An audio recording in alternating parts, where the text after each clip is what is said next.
Baik, selamat pagi dan salam sejahtera buat kita semua. Ya, kembali lagi bersama Bapak ya, Bapak AP Manulang. Jadi hari ini kita akan belajar mata pelajaran Bahasa Indonesia khusus untuk kurikulum darurat KD 3.3, menganalisis isi, struktur dan kebahasan teks ceramah untuk siswa kelas 11 SMA. Ya, kita artikan dulu apa itu ceramah. Teks ceramah adalah teks yang memuat paparan lisan yang disampaikan di hadapan khalayak pendengar mengenai suatu hal atau suatu pengetahuan dan untuk memengaruhi tindakan atau sikap mereka. Kalau kita lihat strukturnya, ya, teks ceramah itu ada tiga ya. Yang pertama ada pendahuluan atau tesis yang berisikan isu, permasalahan ataupun pandangan umum penulis. Lalu bagian keduanya adalah isi. Isi itu bagian dari rangkaian argumen. Jadi itu berisikan pendapat-pendapat beserta fakta.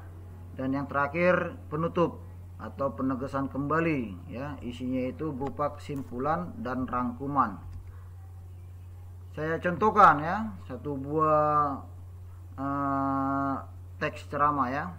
Nah, kalau anak-anak kami membaca ini ya, ada Bapak buat tanda-tandanya. Yang tanda kuning ya, bercetak kuning inilah disebut sebagai pendahuluan ya. Lalu yang hijaunya itu adalah isi, dan yang terakhirnya warna biru adalah penutupnya. Jadi bisa baca sendiri nanti nak ya. Kalau kita lihat isinya ya, di sini sudah saya tandai.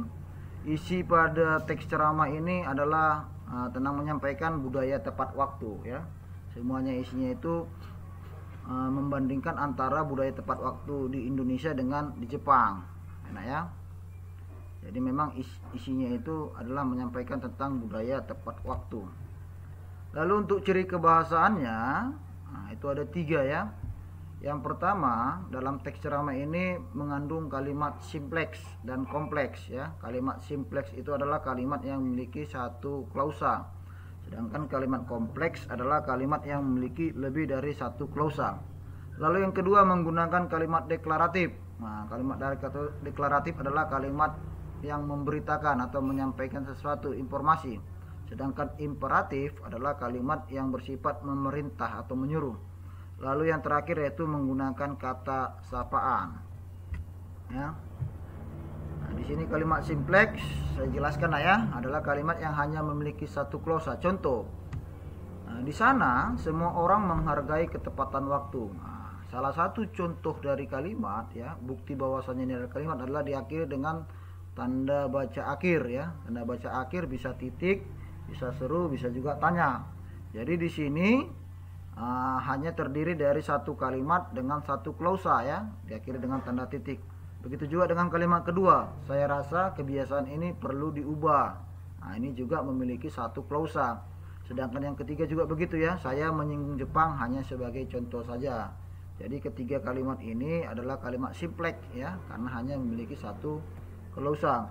Sedangkan untuk kalimat kompleks ya, adalah kalimat yang memiliki lebih dari satu klausa. Contoh, ketika saya berkesempatan studi banding di Jepang, salah satu yang menjadi perbedaan paling menonjol antara budaya di Jepang dan negara lain termasuk Indonesia adalah ketepatan waktu. Nah, di sini terdiri dari dua klausa. Klausa pertama yang mana? Saya berkesempatan studi banding di Jepang. Nah, itu terdiri dari satu klausa, nah ya. Klausa keduanya, salah satu yang menjadi perbedaan paling menonjol antara budaya di Jepang dan di negara lain termasuk Indonesia adalah ketepatan waktu. Nah, jadi kalimat ini ya, ini satu kalimat terbukti dengan memiliki satu tanda titik, tetapi klausanya ada dua. Begitu juga untuk kalimat kedua ya. Kita ambil contoh yang baik dan menjadikannya sebagai refleksi atas kehidupan kita sehari-hari. Ini nampak terdiri dari klausa karena memang disisipkan dengan tanda hubung dan ya. Klausa pertamanya kita ambil contoh yang baik, klausa keduanya menjadikannya sebagai refleksi atas kehidupan kita sehari-hari ya. Lalu kalimat ketiga ya, bukan maksud saya untuk menjelekkan atau merendahkan. Nah, ini juga terdiri atas dua klausa. Jadi kalau anak-anak melihat seperti ini ya, menjelekkan atau merendahkan ini juga masuk ke klausa kedua. Kenapa? Karena sebenarnya kalimat ini ya terdiri atas dua glosa.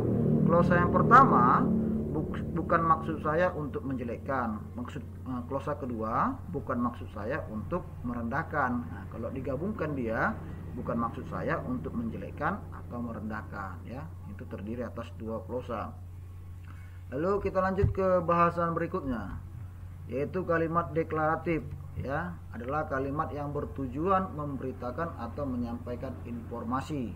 Ini biasanya menggunakan tanda baca titik ya di akhir kalimatnya.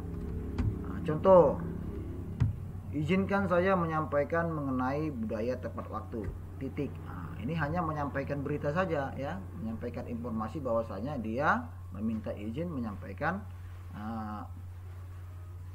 budaya tepat waktu, begitu ya. Yang kedua, bila mengadakan pertemuan tidak pernah molor. Nah, itu juga termasuk ke kalimat deklaratif ya, karena dia hanya menyampaikan atau memberitakan saja.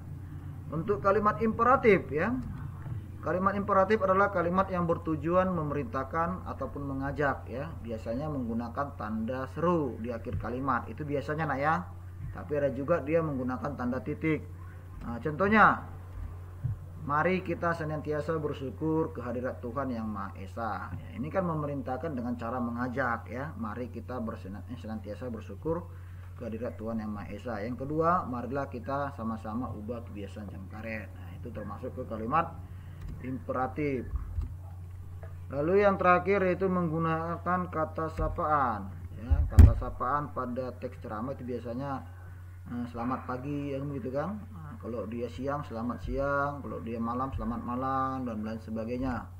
Yang kedua, ada salam sejahtera untuk kita semua ya. Kalau orang kita muslim biasanya mengucapkan assalamualaikum warahmatullahi wabarakatuh. Nah, itu juga menggunakan kata sapaan. Jadi untuk menambah pemahaman kalian ya, Bapak berikan tugas. Ini ada satu teks ceramah, tolong kalian baca ya. Kalian tentukan nanti mana pendahuluannya, mana isinya, mana penutupnya nak ya. Lalu untuk tugas kalian, yang pertama, kalian tuliskan paparan isi teks ceramah tersebut. Nah, jadi maksudnya ceramah tersebut isinya itu mengenai apa ya. Nah, itu yang pertama. Yang kedua, tentukan struktur teks ceramah tersebut ya. Yang tiga tadi nak ya, pembuka, isi, dan penutupnya. Lalu yang ketiga, kalian tentukan kebahasaan teks ceramah tersebut ya. Nah, kalian tentukan tadi mana kalimat simpleks, mana kalimat kompleks, mana kalimat yang menyatakan berita ya, deklaratif, dan mana yang imperatif, dan mana kalimat sapaannya. Jadi saya rasa ya, itu saja pembelajaran kita pada pagi hari ini ya. Bapak tutup ya dengan mengucapkan selamat pagi dan salam sejahtera buat kita semua, semoga bermanfaat.